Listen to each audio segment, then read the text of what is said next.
नमस्कार साथियों, मैं हूँ रोहिणी पटेल और आज हम आपको पढ़ा रहे हैं एक्सरसाइज 1.1। ठीक है गाइस, चलिए स्टार्ट करते हैं। एक्सरसाइज 1.1 पहला क्वेश्चन इसका है, निम्नलिखित संख्याओं को अभाज्य गुणनखंडों के गुणनफल के रूप में व्यक्त कीजिए। ठीक है, जैसे कि मैंने पिछली वीडियो में बताया था कि आपको 1 बाई 1 चैप्टर पढ़ाया जाएगा। सो गाइस, मैंने स्टार्ट कर दिया है। आई होप आप सभी स्वस्थ होंगे, मस्त होंगे, अपना और अपने परिवार का ध्यान रख रहे होंगे। चलिए गाइस, तो जैसे कि पहले क्वेश्चन में क्या लिखा है, अभाज्य गुणनखंडों के गुणनफल। 3 चीज़ें पूछी गई हैं इसमें, अभाज्य संख्याओं के बारे में और गुणनखंडों के बारे में और उनके गुणनफल के बारे में। चलिए आपको एक एक पॉइंट पर क्लियर करते हैं। हमने पिछली वीडियो में आपको अभाज्य संख्याओं के बारे में बताया है। जिसने नहीं देखी हो मेरी पिछली वीडियो तो ओपन करके आप देख लीजिए, उसको मैंने बहुत अच्छे तरीके से समझाया है। चलिए, तो अभाज्य संख्याएं क्या होती हैं, सबसे पहले प्रश्न में ये पूछा गया है। ठीक है, अभाज्य संख्याएं नाम से ही स्पष्ट है, जिसमें किसी भी संख्या का भाग नहीं जाए उसे हम अभाज्य संख्या कहते हैं। ये इसकी परिभाषा है, जिसमें किसी भी संख्या का भाग नहीं जाए, किसी भी संख्या का भाग नहीं जाए। ठीक है, उसे हम क्या कहते हैं, अभाज्य संख्या कहते हैं। अब भाग किसी का नहीं जाएगा तो स्वयं का तो जाएगा ही जाएगा, स्वयं। ठीक है, और 1 कंपलसरी होता है। किसी भी संख्या का नहीं जाएगा, मतलब 2 का नहीं जाएगा, 3 का नहीं जाएगा, 4 का नहीं जाएगा। जैसे कि हम फॉर एग्जांपल आपको बताते हैं, जैसे कि अपनी संख्या है 2 है, 3, 5, 7, 11, 13, 17, 19, 23, ठीक है, 29, ठीक है। इस प्रकार से जो हमारी संख्याएं हैं अनंत तक चली जाएंगी। चलिए, जैसे कि 2 में किसी भी संख्या का भाग जाएगा क्या, नहीं जाएगा। 3 में किसी भी संख्या का भाग जाएगा, नहीं जाएगा। देख लीजिए, 3 में किसी भी संख्या का भाग जाएगा, नहीं जाएगा। 7 में भी नहीं जाएगा, 11 में भी नहीं। ये ऐसी संख्याएं होती हैं, इनमें केवल और केवल स्वयं और 1 का ही भाग जाएगा, किसी भी संख्या का भाग नहीं जाएगा। इसे हम क्या कहते हैं, अभाज्य संख्या कहते हैं। चलिए, सेकंड पॉइंट क्या है अपना, गुणनखंड। चलिए गुणनखंड के बारे में समझ लेते हैं कि गुणनखंड क्या होते हैं। गुणनखंड, चलिए नाम से ही स्पष्ट हो रहा है, गुणनखंड किसी भी संख्या का खंड खंड कर देना या टुकड़े टुकड़े कर देना, उसे कहते हैं गुणनखंड। मतलब गुणा के रूप में, किसके रूप में, गुणा के रूप में। जैसे कि हम कोई संख्या ले लेते हैं, यहाँ पर हमने 9 ले लिया। अब 9 को ऐसा तोड़ दो गुणा के रूप में कि वापस 9 भी बन जाए और उसके खंड खंड भी हो जाए, तो हम तोड़ सकते हैं ना। कैसे तोड़ सकते हैं, 3 गुणित 3। ठीक है, इस प्रकार से हम अगर तोड़ेंगे, ये गुणा के रूप में भी हो गया और खंड खंड हो गया। मतलब हमारी दोनों बातें हो गई। यहाँ गुणन, गुणन मतलब ये गुणा लगा हुआ है, गुणन, खंड मतलब टुकड़े। ठीक है, दोनों चीज हो गई ना। गुणन मतलब गुणा ये हो गया, खंड मतलब ये हमारे टुकड़े टुकड़े हो गए। मतलब किसी भी संख्या को गुणा के रूप में टुकड़े टुकड़े कर देना ही गुणनखंड होता है। क्लियर।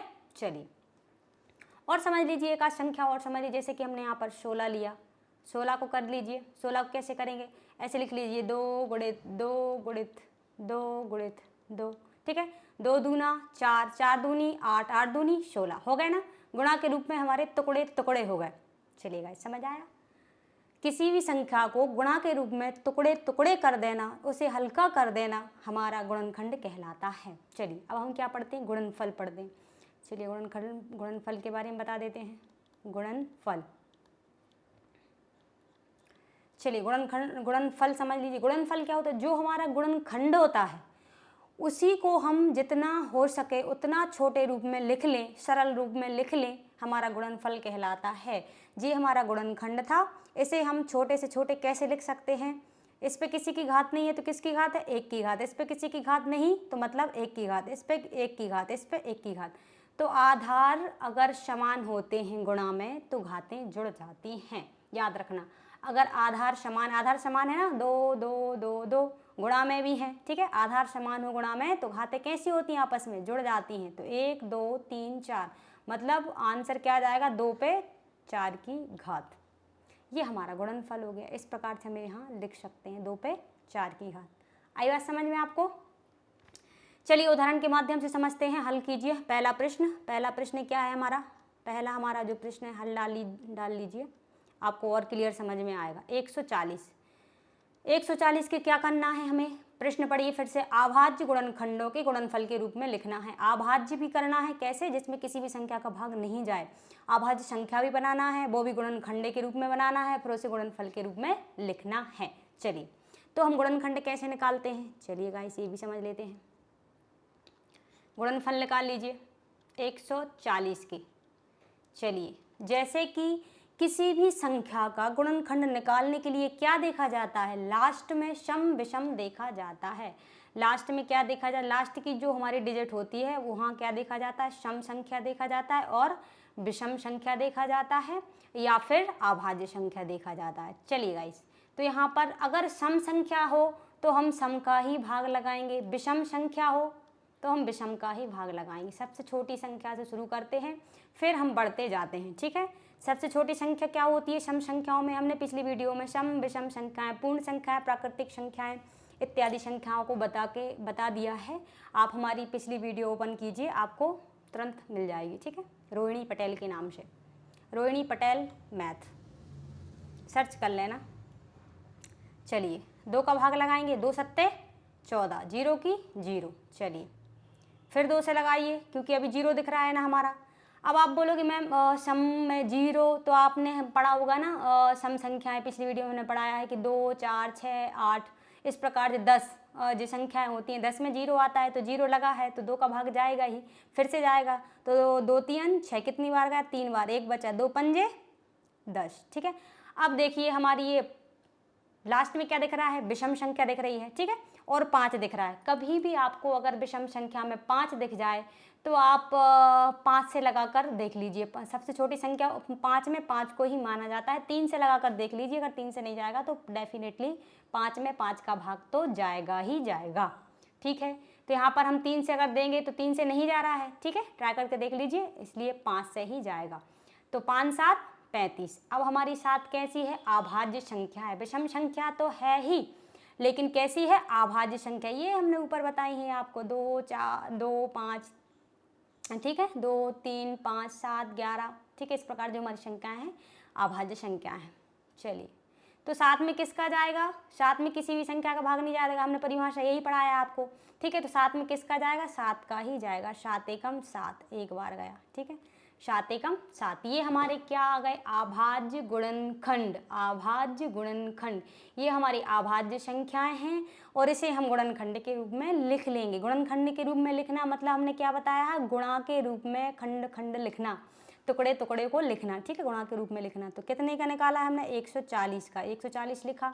चलिए लिख लीजिए, 2 गुणा लगाना पड़ेगा तभी तो गुणन होगा, गुणन होगा ना, गुणा लगाएंगे तभी तो ये गुणन होगा। फिर खंड खंड को लिख देना, 2 गुणित 2 गुणित 5 गुणित 7, ठीक है। अब हमें इस संख्या को क्या लिखना है, अभाज्य संख्या को क्या लिखना है, हमें गुणनखंड को गुणनफल के रूप में लिखना है। गुणनफल के रूप में हमने क्या बताया, किसी भी संख्या को सरल से सरल कर देना, छोटा से छोटा कर देना। तो इस पे किसकी घात है, मतलब 1 की घात है, इस पे किसकी घात है, मतलब 1 की घात है, ठीक है। तो इस पे कितनी आधार समान गुणा में है तो क्या हो जाएंगी, घातें हमारी जुड़ जाएंगी। 2 पे 2 की घात 5 गुणित 7, ये हमारा आंसर आ गया, ठीक है। आया आपको समझ, क्या किया है हमने अभाज्य गुणनखंड निकाले हैं, तो ये गुणनखंड निकले हैं, इसको गुणा के रूप में लिख देंगे तो ये गुणनखंड हो गए। गुणनखंड को हमने गुणनफल के रूप में लिख दिया, ठीक है। तो इस प्रकार से हमारे ये पहला सवाल खत्म होता है, ठीक है। दूसरे सवाल पे चलते हैं। चलिए, दूसरा सवाल हमारा क्या है, चलिए गाइस हल डाल लेते हैं। 156, इसका क्या निकालना है, इसका भी गुणनखंड निकालना है। गुणनखंड निकालिए। चलिए, हमने आपको सम विषम के बारे में थोड़ा बता ही दिया है और समझ लीजिए। लास्ट में क्या देखते हैं, सम संख्या देखते हैं। सम संख्या मतलब 2 से जाएगा ही जाएगा, ठीक है। 2 सत्ते 14, 1 बचा, 2 अट्ठे 16। अभी हमें सम संख्या दिख रही है पीछे, ठीक है, लास्ट में जो सम संख्या दिख रही है तो 2 से फिर लगाएंगे। 2 3 6, 1 बचा, 2 नाम 18, ठीक है। अब भी हमें क्या दिख रही है, अब हमें विषम संख्या दिख रही है। तो विषम संख्या दिख रही है तो विषम संख्या में सबसे पहले क्या आएगा, 3 आएगा। 3 से दे के देखेंगे, 3 एकम 3, तीतर का 9। चलिए बताइए ये कौन सी संख्या है, है ना। ये आपको विषम संख्या तो दिख रही है, लेकिन विषम संख्या के साथ आपको ये अभाज्य संख्या दिख रही होगी। तो अभाज्य संख्या में बगैर सोचे बगैर समझे आप 13 का ही भाग लगा दीजिए। ये कब संभव होगा? जब आप पूरी अभाज्य संख्याओं को पढ़ लेंगे। कम से कम 1 से लगाकर 100 तक के बीच में जो संख्याएं अभाज्य होती हैं वो तो याद कर ही लेना, ठीक है। हो सके तो 1000 तक कर लेना, ठीक है। तो आपको क्या होगा कि संख्या देखकर ही तुरंत याद आ जाएगा कि ये हमारी अभाज्य संख्या। फिर आपको छोटी संख्या का भाग देने की जरूरत नहीं है, क्योंकि आपको पता है कि इस संख्या का भाग इसमें नहीं जाएगा, इसलिए 1 का ही दे देंगे, ठीक है। 13 × 13। चलिए लिख लीजिए इसे गुणनखंड के रूप में, खंड खंड करके लिख लीजिए। कितना हो गया? 2 × 2 × 3 × 13, ठीक है। अब इसे किसके रूप में लिखना है? इसे गुणनफल के रूप में लिखना है। गुणनफल के रूप में कैसे लिखेंगे? 2 पे 2 की घात बताइए गाइस। 3 सिंगल है, 13 सिंगल है। चलिए ये हमारा आंसर है। ये हमारा क्या हो गया? अभाज्य गुणनखंडों के गुणनफल। चाहो तो लिख लीजिए अतः, ऐसे लिख लीजिए अतः अभाज्य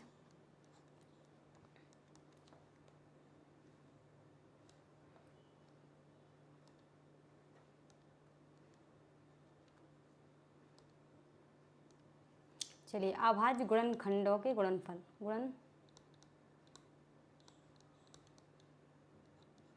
गुणनखंडों के गुणनफल। चलिए ये हमारा आंसर है, ठीक है गाइस। चलिए नेक्स्ट सवाल पे चलते हैं। सवाल नंबर 3। सवाल नंबर 3 में क्या है? चलिए सवाल नंबर 3 देख लीजिए। जिस प्रकार से हमने पहला किया, दूसरा किया, इसी प्रकार से हम तीसरा करते हैं। तीसरे में क्या है? 3825। इसका निकालना है खंड खंड। क्या निकालना है? गुणनखंड। आप ये मत बोलना कि गुणनखंड खंड बोला है तो खंड खंड बोलना है, पूरा ही बोलना है गुणनखंड, वो तो ऐसे ही बोल दिया। चलिए गाइस, इसके गुणनखंड कैसे निकालते हैं? इसके गुणनखंड निकाल लीजिए। सबसे पहले हम क्या देखेंगे? इसमें सम विषम देखेंगे। तो हमें क्या दिख रहा है? विषम संख्या दिख रही है और 5वीं दिख रहा है।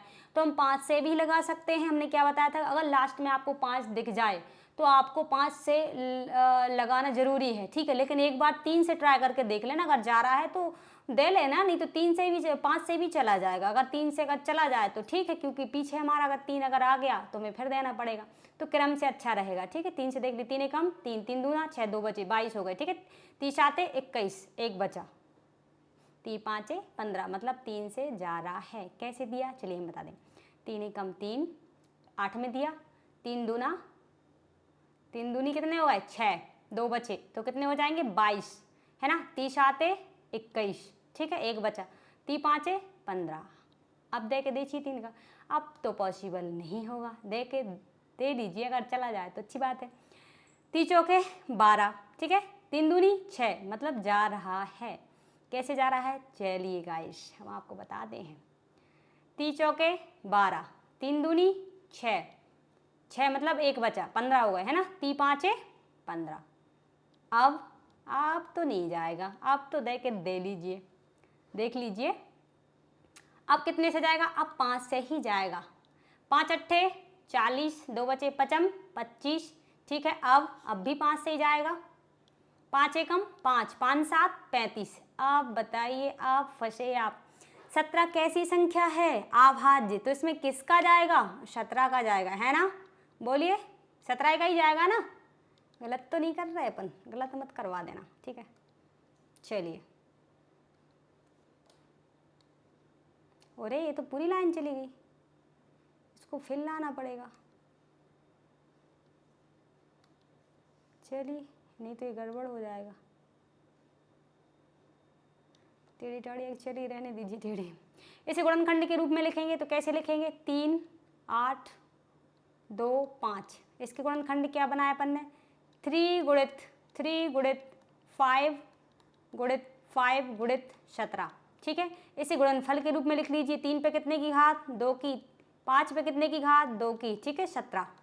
इस प्रकार से हमारे ये क्या आ गए? गुणनफल आ गए। गुणनखंड के क्या आ गए? ये गुणनफल आप लिख सकते हो। अतः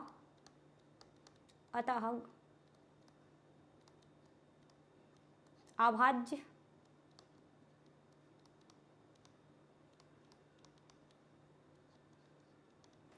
गुणनखंडों के गुणनफल। चलिए खत्म।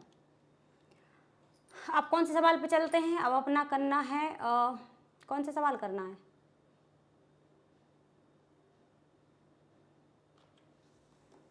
चौथा नंबर का सवाल करना है। ठीक है, इस चौथे नंबर का सवाल करते हैं। चौथे नंबर में क्या है?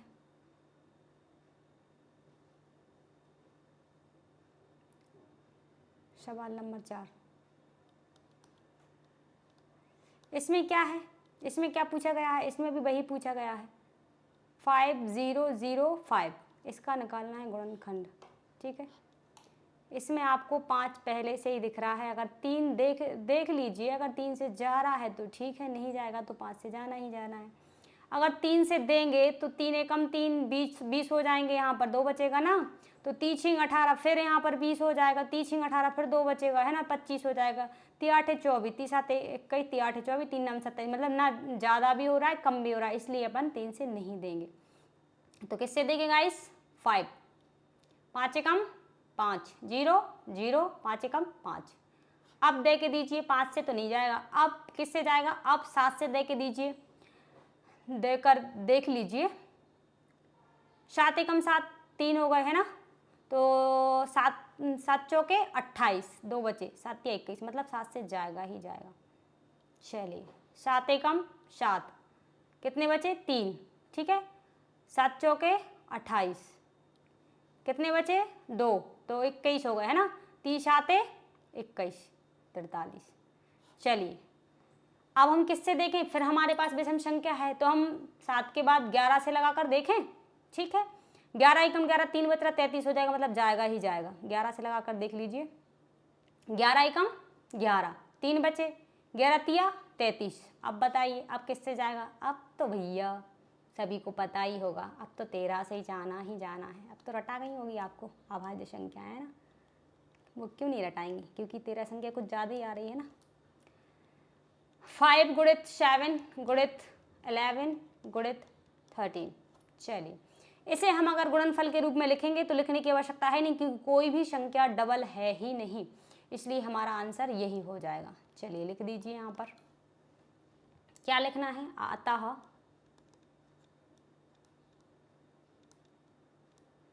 अभाज्य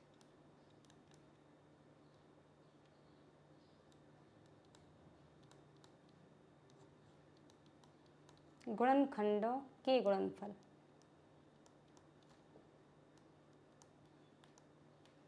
गुणनफल खत्म।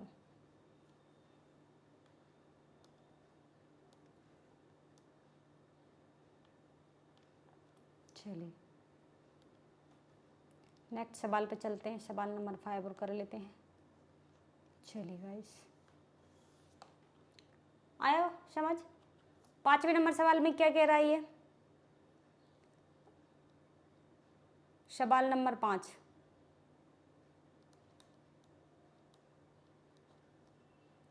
इसमें क्या है? 7 4 2 9। चलिए इसके खंड खंड कर लेते हैं।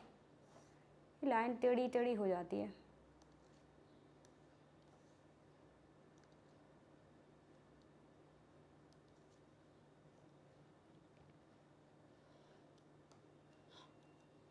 सेवन 4 2 9। चलिए गाइस, यहाँ पर ही विषम संख्या है तो हम विषम संख्या में 3 से लगाकर देखते हैं। तो 3 एकम 3, ठीक है, इस प्रकार से 3 से 3 एकम 3, 3 दूनी 6, 14 होगा, 3 चौके 12, 22 होगा, 3 7 21, 19 बचेगा, मतलब 3 से नहीं जाएगा। तो 5 से भी नहीं जाएगा। 7 से 7 एकम 7, और 7 छिंग 42, 7 एकम 7, यहाँ भी 2 बच रहा है, मतलब 7 से भी नहीं जाएगा। इस प्रकार से 11 से भी नहीं जाएगा, 13 से भी नहीं जाएगा। देख लीजिए आप, ऐसा नहीं है कि आप मन से ही करना, क्योंकि ज़्यादा करने से हमें संख्याएं पता चल जाती हैं कि किससे जाएगा। तो हमें दिख रहा है ये 17 से जाएगा।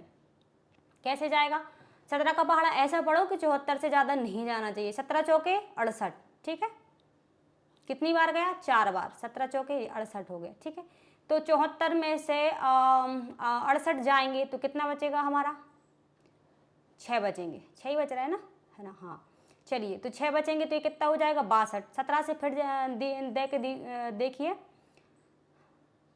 17 17 एकम 17 17 17 30 51, ठीक है, कितनी बार जाएगा, 3 बार जाएगा, 17 तिया 51। अब हमारे पास कितने बच रहे हैं, चलो 51 के बाद ये 11 बच रहे हैं, ठीक है, 11 बच रहे हैं, तो कितना हो जाएगा, 19 हो जाएगा, ठीक है, 17 सत्ते 119, ये हमारा जाएगा 17 सत्ते। चलिए अब किससे जाएगा, 17 से जाएगा, नहीं जाएगा, अब किससे जाएगा, अब 19 से जाएगा। चलिए देख लीजिए, 19 एकम 19 दूनी 38, 38 यहाँ पर कितने बचेंगे, 5, तो हो जाएंगे 57, मतलब 19 से जाएगा ही जाएगा, 19 एकम 19, 19 दूनी 38। आप देखो, अगर जिसको नहीं आता हो पहाड़े तो 30 तक पहाड़े याद कर लेना, और जल्दी फटाफट, या आप मन में अगर देखोगे ना तो जल्दी हो जाएगा, आपको लिखने की आवश्यकता नहीं पड़ेगी, है ना। तो ये कितनी बार गया, 2 बार गया, तो ये कितने बचेंगे, 5, तो 57 हो जाएंगे, तो 19 दिया 57, तो यहाँ पर 23। अब 23 हमें कैसी संख्या दिख रही, अभाज्य संख्या, 23 से किसका जाएगा, 23 से 23 का ही जाएगा, 23 से कम 23। चलिए ये हमारा हो गया अभाज्य गुणनखंड, खंड। चलिए 7429, इसके खंड क्या आए हैं, 17 गुणित 19 गुणित 23। अब इसमें भी कोई आपको ऐसी संख्या नहीं दिख रही जो डबल हो, तो इसलिए इसका आंसर यही हो जाएगा, और हम इसे यही लिख देंगे, अतः गुणन क्या आ जाएंगे, अतः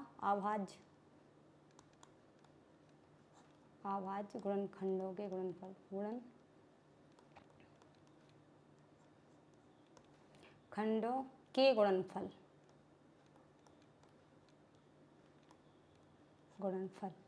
चलिए अब हमारे पांचों प्रश्न संपन्न हुए पहले के। चलिए दूसरे पे चलते हैं, दूसरे पे क्या करना है। चलिए सबसे पहले तो प्रश्न को पढ़िए ठीक से कि प्रश्न में क्या बोल रहा है। ये प्रश्न में पूर्णांकों के निम्नलिखित, ये पूर्णांक हैं, निम्नलिखित युग्मों के एचसीएफ और एलसीएम ज्ञात करना है। क्या करना है, एचसीएफ और एलसीएम दोनों ज्ञात करना है, तथा इसकी जांच कीजिए कि दो संख्याओं, ये गलत हो गया, दो संख्याओं के गुणनफल, यहाँ किया जाएगा के गुणनफल, मिस्टेक हो गई प्रिंट में। चलिए दो संख्याओं के गुणनफल बराबर क्या हो जाएगा, एचसीएफ और एलसीएम। दो संख्याओं का मतलब ये संख्याओं को गुणा करने पर जो है इनका एलसीएम और एचसीएफ आएगा, वो भी गुणा करने पर सेम आंसर आना चाहिए, मतलब दोनों क्या होना चाहिए, बराबर होना चाहिए। आपको प्रश्न के माध्यम से समझ में आ जाएगा कि ये प्रश्न क्या कहना चाहता है, लेकिन आपको प्रश्न पढ़ने से समझ में आ जाना चाहिए। एक बार और पढ़ लीजिए। इसमें ये कह रहा है कि एचसीएफ और एलसीएम दोनों ज्ञात करना है और उनकी जांच करना है कि ये सही है कि नहीं। जांच कैसे करेंगे कि जो हमारा एचसीएफ और एलसीएम आया है इन दोनों को आपस में गुणा कर दें और हमारी ये संख्या को गुणा कर दें, तो दोनों का अगर आंसर सेम आया है तो समझ जाना कि हमारा एचसीएफ एलसीएम सही है। ठीक है, चलिए आपको और समझ आएगा अच्छे से। सवाल नंबर 1 हल डाल लीजिए। क्या करना है आपको, 26 और 91 के एचसीएफ एलसीएम निकालना है। चलिए एचसीएफ एलसीएम निकालेंगे तो पहले सब 26 का निकाल लीजिए। 26 का निकालेंगे हम तो कैसे निकालेंगे, 13 दूनी 26, ठीक है। 91 का भी निकालेंगे, 13 7 91। चलिए कैसे निकालते, ऐसे निकाल के देख लीजिए आप, आपको नहीं आता है तो ये 26 का निकाल लीजिए। 26 का सम संख्या है तो कितने से जाएगा, ये कितने से जाएगा, ये हमारा जाएगा 2 से जाएगा, 2 एकम 2, ठीक है, 2 3 6। अब किससे जाएगा, 13 से जाएगा, 13 एकम 13 आ गया ना हमारा, यही के यही, ठीक है। इस प्रकार से हम 91 का भी निकाल सकते हैं, 91 मतलब इसका भी निकाल सकते हैं। इसका निकालेंगे तो इसका भी जाएगा, 3 से नहीं जाएगा, ठीक है। तो ये 3 के बाद 5 से भी नहीं जाएगा, 7 से जाएगा, है ना, 7 एकम 7 एक बार गया। यहाँ कितने बचे, यहाँ पर कितना बचे, 7 एकम 2 बचे ना, 3 7 तिया 21, है ना। अब कितनी बार जाएगा, 13 का बचा, 13 एकम 13। इस प्रकार से हमारे गुणनखंड निकल आए। तो हमने ये डायरेक्ट लिख दिया है। आप ऐसे भी लिख सकते हैं और ऐसा करके देख लेना, चेक कर लिया करो क्योंकि कभी गलत नहीं हो जाना चाहिए। चलिए अब हमें क्या निकालना है, एचसीएफ और एलसीएम। आपको निकालना आता है एचसीएफ एलसीएम, नहीं आता है तो चलिए हम एचसीएफ और एलसीएम निकालना आपको आज सिखाई देते हैं। ये हमने लिखा HCF। HCF किसे कहते हैं और LCM किसे कहते हैं, चलिए हम आपको बताते हैं। HCF हमारा वो होता है जो हमारी संख्याएं दी गई हैं उनके जो हमने गुणनखंड निकाले हैं उसमें से जो कॉमन रहता है, पूरी संख्याओं में जो कॉमन रहता है वो हमारा क्या होता है, HCF होता है। दोनों के गुणनखंड हम देखते हैं, दोनों के गुणनखंड ये हमारे, और दोनों के गुणनखंड में क्या मैच कर रहा है, बस इतना सा देखना है ध्यान से, बस एक ही शब्द सुन लीजिए कि जो हमारे गुणनखंड हैं, गुणनखंडों में जो मैच करता है, सभी में जो मैच करता है हम उसको लिखते, जितनी बार मैच करेगा हम उतनी बार ही लिखेंगे। तो 13 कितनी बार मैच कर रहा है, सिर्फ एक बार ही मैच कर रहा है, ठीक है, तो हम एक ही बार लिखेंगे, ये हमारा HCF हो जाएगा। आया बस, हमारी बात समझ आई? कैसे लिखा हमने कि 13 यहाँ पर एक बार है, यहाँ पर एक बार है, इसलिए हमने उसको एक ही बार लिखा, ठीक है। अगर आप सोचते कि मैम यहाँ पर एक 13 और होता और यहाँ पर नहीं होता तो हम एक ही बार लिखते, वो जो हमारा 13 बचता वो से हम LCM में लिख लेते, ठीक है, क्लियर। सवाल करोगे तो आपको और भी ज़्यादा समझ आ जाएगी, प्रैक्टिस करने पे और अच्छा समझ में आ जाता है। अब हम लिखते हैं LCM, ठीक है, LCM। LCM में क्या करना पड़ता है, चलिए LCM सीख लीजिए। LCM में हम ये करते हैं कि जो हमारा HCF है वो तो हमें लिखना ही लिखना है, लेकिन जो हमारा बचा हुआ गुणनखंड है, दोनों के हों, तीनों के हों, चारों के हों, सबको लिखना पड़ता है गुणा के रूप में, ठीक है। तो यहाँ पर समझना कैसे बताते हैं हम आपको। चलिए 13 तो हम लिखेंगे ही लिखेंगे, लेकिन हमारा जो बचा सबसे पहले हम उसे लिख लेते हैं, ठीक है, उसे लिख लेते हैं। तो कैसे लिखेंगे उसे, हम ऐसे लिखेंगे कि सॉरी गाइस, चलिए कैसे लिखेंगे उसे, हम 13 को तो हमने लिख दिया है, लेकिन अब फिर हम क्या लिखेंगे उसको, हम ऐसे लिखेंगे कि 2 लिख दिया, 2 गुणित 7 गुणित 13, ठीक है गाइस। चलिए तो हम आपको बताते हैं कैसे लिखा हमने। जो 13 लिखा है उसको तो हमें लिखना ही लिखना है, जो हमारा HCF आया उसको तो लिखना ही लिखना है, लेकिन हमारा जो बचा हुआ है वो सबको लिखना पड़ता है गुणा के रूप में। ये हमारा LCM हो गया। चलिए गाइस इसका गुणा कर लेते हैं। अब गुणा कर लेते हैं तो 7 दूना 14, 14 गुणित 13, इसको गुणा कर लीजिए, है ना। इसके गुणा कैसे करेंगे, गुणा करना सभी को आता है ना। 14 लिखा और यहाँ पर 13 लिखा, इस प्रकार से हम गुणा करते हैं। तो गुणा कैसे करते हैं, चलिए 4 तिया 12, 12 की 2 हासिल 1, ठीक है, 3 एकम 3 और 4 एकम 4, त्रिया गुणा करना आता है, इस प्रकार से ये गुणा करते हैं। 3 एकम 3, 4 एकम 4 तो होगा 7, और हमारी एक हासिल थी तो होगा 8, ठीक है, 1 एकम 1, ये हमारे होगा 182। चलिए 182 हमने लिखा। चलिए गाइस ये हमारा LCM और HCF, आपको समझ आया LCM और LCM। चलिए हम एक बार और बता देते हैं, पहले पूरा सवाल कर लो फिर हम एक बार फिर से आपको दोहरा देंगे। चलिए अब इसमें ये कह रहा है कि आगे हमारा आंसर तो आ चुका है, लेकिन इसके आगे भी बोल रहा है क्वेश्चन कि इसकी जांच कीजिए कि 2 संख्याओं के गुणनफल HCF और LCM है कि नहीं, बराबर है कि नहीं। तो लिखेंगे 2 संख्याओं, लिखेंगे 2 संख्याओं के गुणनफल, 2 संख्याओं के गुणनफल बराबर HCF गुणित LCM, ठीक है। 2 संख्याएं कोई भी मान लीजिए, ABCD मान लीजिए, ABCD मतलब ये है, ये A है और ये B है, तो आप डायरेक्ट भी लिख सकते हैं, ऐसा कुछ नहीं है कि आप डायरेक्ट नहीं लिख सकते। तो लिखेंगे 26 गुणित 91 बराबर, इसका HCF क्या आया 13, ठीक है, और LCM क्या आया 182, ये ठीक है। अब इसका गुणा कर लीजिए, इसका गुणा करेंगे और इसका गुणा करेंगे, दोनों का आंसर सेम आना चाहिए। अगर दोनों का सेम आंसर नहीं आएगा तो हमारा सवाल ही गलत हो जाएगा, ठीक है। और सब अगर हमारा ये दोनों का आंसर सेम आया तो समझ जाना हमारा सवाल सही है।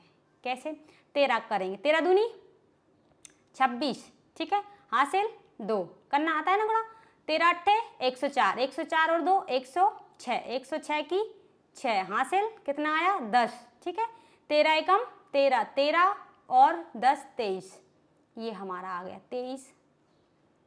चलिए लिख लीजिए, यही जो हमारा आया है यही आना चाहिए हमारा, फिर से इस साइड भी 23 66 ही आना चाहिए, अगर नहीं आया तो समझ जाना ये गलत है।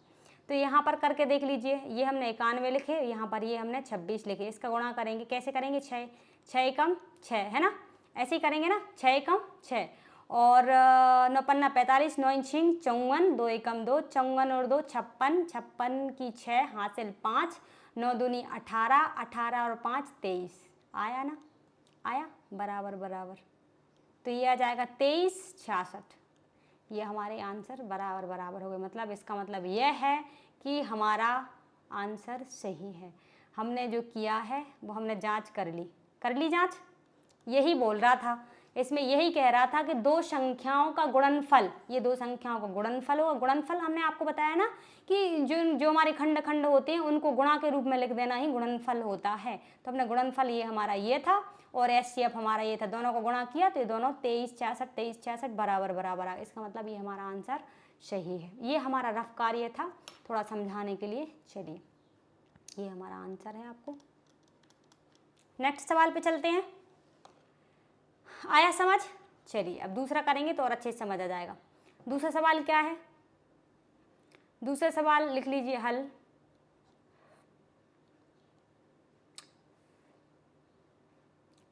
हल कितना लिखना है?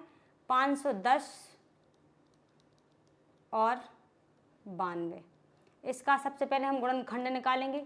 गुणनखंड हमने निकालना, आपको बताइए कैसे निकाला जाता है गुणनखंड। ये 510 लिखा, इसका गुणनखंड निकाला तो सम संख्या है 2 से चला जाएगा, 2 दूना 4, 1 बचा 2 पंजे 10, फिर 1 बचा 2 पंजे 10। ठीक है, अब 2 से नहीं जाएगा, अब 5 से जाएगा।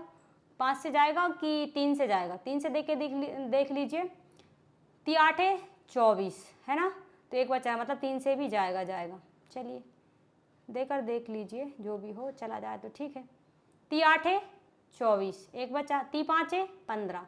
ठीक है, चला गया ना। अब 5 से जाएगा, 5 एकम 5, 5 7 35। अब हमारी अभाज्य संख्या आ गई, अभाज्य संख्या में अभाज्य से ही जाएगा। ठीक है, ये हमारा आया, लिख लीजिए। किसका निकाला हमने? 510 का निकाला। 510 का क्या आया? 2 गुणित 3 गुणित 5 गुणित 17। ठीक है, इस प्रकार से हम इस संख्या का भी निकाल लेंगे। किसका निकाल लेंगे? इसका निकाल लीजिए, 92 का निकाल लीजिए, यहाँ पर निकाल लीजिए। दो से देखेंगे, 2 चौके 8, 2 छीं 12। ठीक है, 1 बचा ना, 2 छीं 12। यहाँ पर 2 से फिर देखेंगे तो 2 दूना 4, 2 3 6, अब 23। अब हमारा 23 से ही जाएगा क्योंकि ये अभाज्य संख्या है, इसमें किसी का भाग नहीं जाएगा। 23 से कम 23। इस प्रकार से हमारा 92 का क्या हो जाएगा? 92 का लिख लीजिए। 92 का क्या आ जाएगा? 2 गुणित 2 गुणित 23। चलिए अब हमें क्या निकालना है? एचसीएफ और एलसीएम निकालना है। तो हम एचसीएफ कैसे निकालेंगे? हमने अभी आपको बताया कि दोनों गुणनखंडों में से जो मैच करता है, जितनी बार मैच करेगा उतनी बार लिखा जाएगा। तो हमारा क्या मैच कर रहा है? 2 से 2 मैच कर रहा है, 3 से 3 नहीं मैच कर रहा, 5 से 5 नहीं मैच कर रहा है, 17 भी मैच नहीं कर रहा है, ये 2 ऊपर भी मैच नहीं कर रहे, 23 ऊपर भी मैच, मतलब एक ही जोड़ा मैच कर रहा है। तो हम एक ही बार लिखेंगे, इसका आंसर ये आ जाएगा, खत्म। अब हम लिखेंगे एलसीएम। एलसीएम मैंने क्या बताया है? एलसीएम हमने ये बताया है कि एचसीएफ तो लिखते हैं, लेकिन जो हमारा बचा हुआ मटेरियल है दोनों गुणनखंडों का, उनको लिखना पड़ता है। तो सबसे पहले ऊपर से ही स्टार्ट कर दीजिए, इनको हम बाद में लिख लेंगे, ये जोड़े को, इनको लिख लीजिए, क्रम से लिख लीजिए। हमारा क्या बचा? ये नहीं तो लिख लेना, कोई दिक्कत नहीं है। ये हमने एचसीएफ, ये हमने लिखा एचसीएफ 2। अब इसका क्या बच रहा है? 2, तो 2 लिख दिया। इसका क्या बच रहा है? 3, तो 3 लिख दिया। इसका क्या बच रहा है? 5, तो 5 लिख दिया। इसका क्या बच रहा है? 17, तो 17 लिख दिया। इसका बचा 23, तो 23। आप ये मत समझना कि हमने ये क्या कर दिया, हमने क्रम से लिख दिया और कुछ नहीं है, गुणा करने में आपको आसानी होगी। मतलब इसका ये तो हमने एक ही बार लिखा, तो एक ही बार लिखा। इसका 2 ये लिख दिया, इसका ये 3 ये लिख दिया, इसका 5 ये लिख दिया, इसका 17 ये लिख दिया और इसका 23 ये लिख दिया। ठीक है, अब हमें गुणा भी तो करना पड़ेगा ना, इसलिए हमने ये क्रम से लिख दिया। अब इसका गुणा करेंगे तो 2 दूना 4, 4 तिया 12, 12 पंजे 60, 60 का गुणा करेंगे अगर हम, 60 का गुणा करेंगे कितने में? 17 में। 23 में भी करना पड़ेगा, पहले इतने में कर लीजिए। अब 17 छक्के 102, 17 छक्के कितने होते हैं? 102, तो 102 आ जाएंगे, 102। जीरो तो हमारी है ही, जीरो तो हमारी थी। आपको ऐसे नहीं आता तो कोई दिक्कत नहीं है, 7 छिंग 42, इसका 6 का जीरो की जीरो लिख दो और 6 का 7 में करेंगे तो 7 छिंग 42 की 2, हासिल कितनी आएगी? 4, है ना, और 6 कम 6, 6 और 4 10, मतलब वही का वही आ जाएगा। अब हम 23 का गुणा करेंगे। देखो 2 से कम 30 तक पहाड़े याद कर ही लीजिए। अगर आप ये पहाड़ याद कर लेंगे तो आपको क्वेश्चन को सॉल्व करने में बहुत ज़्यादा आसानी होगी, ठीक है। 23 का पहाड़ा है, सबसे पहले तो जीरो की जीरो लिख लो और 23 का पहाड़ा पढ़ो। 23 दूनी 46, 46 का 46 इसलिए लिखेंगे क्योंकि पीछे जीरो है, तो हम इसलिए हासिल नहीं लेंगे, तो इसलिए 46 के 46, 23 से कम 23। चलिए गाइस, ये हमारा आंसर आ गया इसका।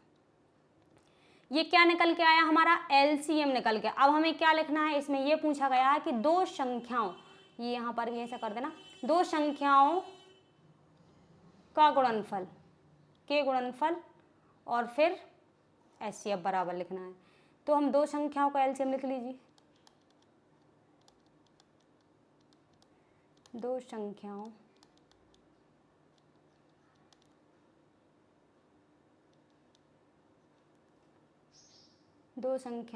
का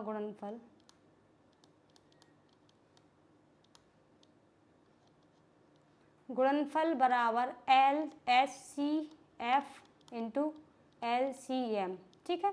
तो HCF LCM हमने निकाला है, तो यह कितना है? HCF है 2 गुणित LCM कितना है? 23, 60।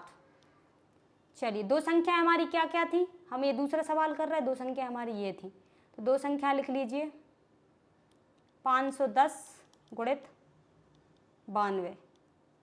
चलिए, अब क्या करना पड़ेगा? इसका गुणा कर दीजिए और इनका भी गुणा कर दीजिए। आपस में गुणा करने पर जो संख्याएं हमारी आती हैं अगर सेम है तो हमारा सवाल सही है। तो 2 का पहाड़ा, यहाँ जीरो की जीरो, 2 छिंग 12, 6 का पहाड़ा पढ़ लो, 2 का पढ़ लो, बात एक ही। 2 छिंग 12 की 2, हासिल 1, है ना, 2 3 6, 6 और 1 7, है ना, 2 दूना 4, 4 और 1 5। मुझे लगता है कुछ गड़बड़ कर दी क्या मैंने? एक बार फिर से देखिए, 6 दूनी 12 की 2, हासिल 1, 2 3 6, 6 और 1 7, है ना, 2 दूनी 4 और 1 5, सही है। चलिए, यहाँ पर देख लेते हैं, अगर कुछ गड़बड़ होगा तो समझ आ जाएगा। 510 और 92 का करना है। चलिए, जीरो की जीरो लिख लीजिए, कोई दिक्कत नहीं। इन संख्याओं को गुणा कर लेना अकेला, 2 एकम 2 गुणा करना आता है ना, इसका आपस में गुणा करते हैं इस संख्या का, और इन दोनों को एक तिरछा गुणा करते हैं, जो हासिल होती है वो इसका गुणा करने पर जोड़ देते हैं, ठीक है। तो ये क्या हो जाएगा? 2 एकम 2, 2 2 2 पंजे 10, 9 एकम 9, 10 और 9 कितने हो जाएंगे? 19, ठीक है। 19 की 9, हासिल 1, है ना, 9 पन्ना 45, 45 और 1 46, ये आएगा। इसका मतलब ये हमारा थोड़ा सा गड़बड़ आ रहा है, उसको हम देख लेंगे एक बार, इसको देख लेना चेक करके। ये जीरो की जीरो और 2 एकम 2 सही है ना, और 5 दूनी 10, 9 एकम 9, 10 और 9 19, 19 की 9, हासिल 1 और 9 पन्ना 45, 45 और 1 46, मतलब हमारा ये वाला साइड का गलत आ रहा है। हम एक बार चेक कर लेते हैं कहाँ गड़बड़ हो गई है ना। तो क्या आना चाहिए? 46 92 0, 46 92 0, ये हमारा इस साइड भी आना चाहिए, नहीं तो ये हमारा सवाल गलत हो जाएगा। कैसे हो जाएगा? चलिए हम यहाँ देख लेते हैं एक बार, इसको इरेज कर दो, थोड़ा सा देखते हैं कहाँ गड़बड़ हो गई है, कहीं हमारे LCM HCM में तो गड़बड़ तो नहीं हो गई। हाँ, चलिए, 23 का पहाड़ा हमने ऐसे पढ़ा है कि 23 दूनी 46, 46 के 46 लिखा और 46 का 46 लिखा, 23 एकम 23, है ना, तो सही लिखा। फिर यहाँ पर अगर हमने 2 लिया था तो 2 में अगर इसका गुणा किया था, 6 दूनी 12 सही आया, 6 दूनी, ये जीरो की जीरो लिख लो, ठीक है, 6 दूनी 12, 12 की 2, हासिल 1, तो यहाँ पर अच्छा, आप समझ आए, एक संख्या अपन ने गोल ही कर दी ना, इसलिए तो वो गड़बड़ हो गया। संख्या जब गोल हो जाएगी तो सवाल आंसर गड़बड़ होगा ही ना, ठीक है, इसको, संख्या मिस हो गई एक, मतलब ये 4 हमने लिखा ही नहीं, इसलिए हमारा आंसर गलत आ रहा था, बाकी सवाल हमारा ठीक था। चलिए 6 दूनी 12 की 2, हाथ से 1, 4 दूनी 8, 8 और 1 9, 2 3 6, 6 की 6, 2 दूना 4, मतलब ये हमारे इक्वल है ना। 46 92 0, 46 92 0, मतलब ये हमारा करेक्ट आंसर है। देखो कभी कभी क्या होता है, गुणा करने पर संख्या गड़बड़ भी लिखा जाती है, मिस भी हो जाती है, मिस हो जाती हैं तो कोई बात नहीं, गड़बड़ भी हो जाती है, लेकिन चेक करते रहना चाहिए, है ना। चलिए नेक्स्ट सवाल पे चलते हैं। तीसरे नंबर का सवाल क्या है हमारा, तीसरे नंबर का सवाल चलते हैं। तीसरे नंबर के सवाल में 336 और 54 का गुणनखंड निकालना है, ये हमारा हल था। इसको निकाल लीजिए, किसका निकालेंगे, 336 का। सम संख्या है लास्ट में तो 2 से लगा कर देख लें, 2 एकम 2 और 2 इछिंग 12, 2 अट्ठे 16, फिर 2 से चला जाएगा, 2 अट्ठे 16, 2 चौके 8, 2 से चला जाएगा, ठीक है। फिर देख लीजिए, 2 चौके 8 है ना, 2 दूना 4, फिर 2 से चला जाएगा, 2 दूनी 4 है ना, 2 एकम 2, अब 3 से जाएगा, 30 आते 21, अब 7 से जाएगा। अब इतना तो अनुभव हो गया ही होगा, है ना। चलिए गाइस, कितने का आया है, 336 का क्या आया है, कितनी बार 2 हैं, 1 2 3 4, 4 बार 2 हैं, तो 2 गुणित 2 गुणित 2 गुणित 2, 3 गुणित 7। क्लियर, चेक कर लेना, नहीं तो पिछले सवाल जैसा गड़बड़ हो जाए। चलिए नेक्स्ट 54 का निकाल लीजिए, 54 का निकाल लेंगे अपन 2 से, 2 दूना 4, 2 सत्ते 14, 3 से है ना, 3 से जाएगा, विषम संख्या आ गई है तो 3 नाम 27, 3 से तीतर का 9, 3 से 3 एकम 3, ठीक है। चेक कर लेना 54 का क्या आया है, 2 गुणित 3 गुणित 3 गुणित 3, सही है ना। चलिए अब हमें क्या करना है, हमें फिर निकालना है SCF निकालेंगे, SCF क्या होता है, हमने अभी आपको बताया, जो मैच करता है वही हमारा आंसर होता है। तो एक ही जोड़ा यहाँ मैच कर रहा है, आप 2 हमारा कहीं मैच नहीं करेगा ना, 3 मैच कर रहा है, बस एक ही बार 3 मैच कर रहा है, ठीक है। अब हमारा 3 ऊपर कहीं मैच नहीं कर रहा, 7 का कोई मैच ही नहीं है, तो मतलब इसका मतलब ये है कि 2 गुणित 3 बराबर 6, ये हमारा SCF है। अब LCM निकालेंगे, LCM में क्या करना पड़ता है, जो हमने 6, ये तो 6 लिखना ही पड़ेगा, 2 गुणित 3 तो ये लिखना ही पड़ेगा, जो हमारा बचा हुआ मटेरियल है वो भी लिखना पड़ेगा। तो ये जो हमारा मैच कर रहा है उसको लिख लीजिए, 2 गुणित 3। चलिए ऊपर देखिए 1 2 3, 3 बार 2 लिखना पड़ेगा, 1 2 3, ठीक है। और अब हमें 3 नहीं लिखना है क्योंकि 3 हम लिख चुके हैं एक बार, है ना। अब हमें क्या लिखना है, 7 लिखना है। क्यों मैंने 3 लिख दिया क्या, ये तो हमने ये लिखा था जो हमारा मैच किया था, ये SCF लिखा था जो मैच किया था। अब हमने जो बचा हुआ वो लिखना था हमें, 2 गुणित 2 गुणित 2, मतलब 2 गुणित 2 गुणित, यहाँ 2 लिखाएगा, सॉरी फिर गड़बड़ हो जाता अभी।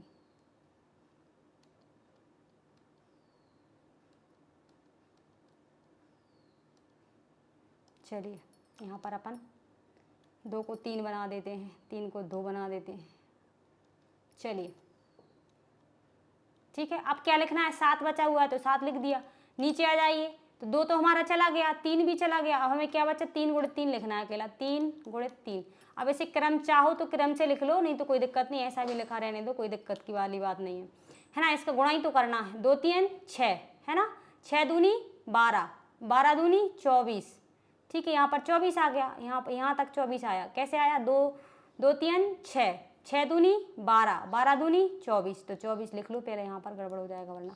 यहाँ 2 सत्ते 14, 14 तिया 56, ठीक है, ऐसे कर लो, 2 सत्ते 14, तीतर का 9, ठीक है, इस प्रकार से लिख लिया। अब 24 का और 14 का गुणा कर लीजिए, इसका गुणा कर लीजिए, कहीं पर भी कर लो, 24 गुणित 14 ऐसे कर लो, ठीक है, ऐसे जल्दी हो जाता है।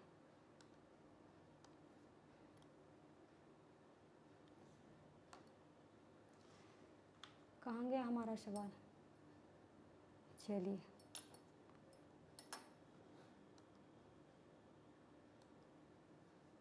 चलिए, अरे यार ये क्या हो रहा है, इरेज करने पे हट रहा है पेज।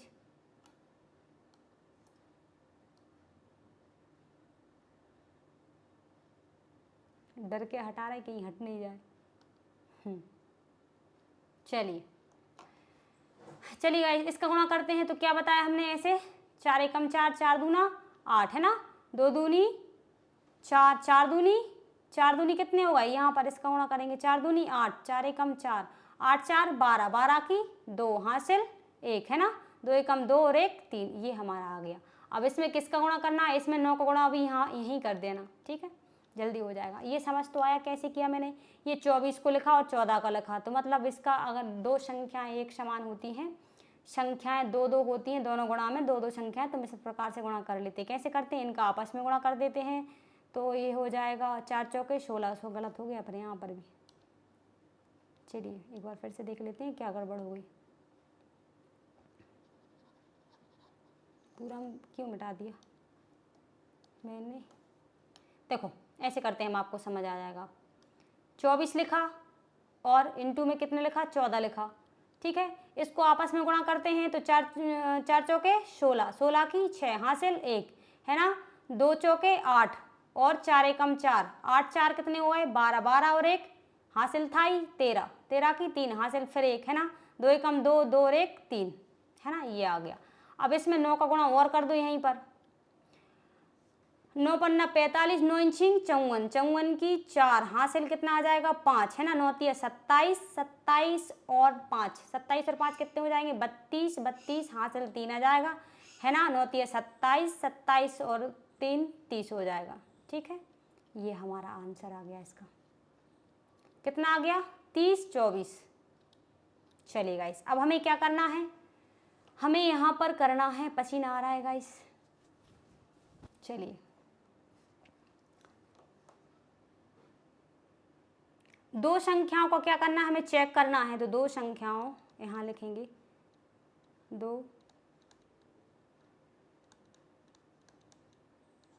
दो संख्याओं का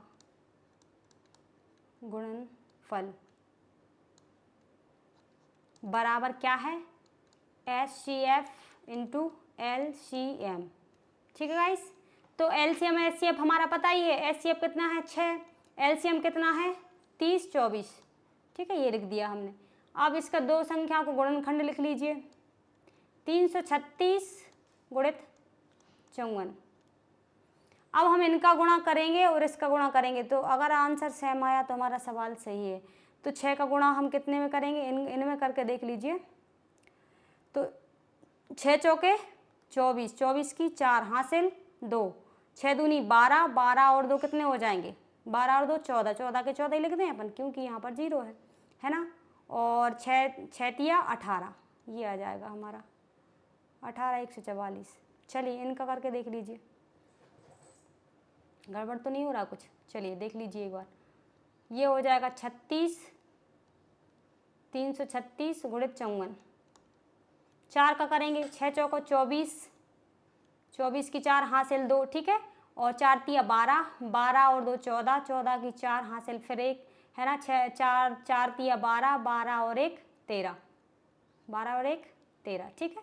ये हो जाएगा 6 पंजे 30, 3 हासिल है ना, 5 तिया 15, 15 और 3 18, 18 हासिल 1 है ना, और 5 तिया 15, 15 और 1 16। इस प्रकार से हो जाएगा 24 4 4 4, ये हो जाएगा कितना हो जाएगा 8 3 11 की 1 हासिल 1, ये हो जाएगा 6 और 1 7, 7 और 1 8 और 1, मतलब इसका मतलब हमारा आंसर सही है। यहाँ लिख लेंगे 18 1 4 4, ये बराबर सही लगाओ पहले, कि बीचों बीच तो आना चाहिए ना।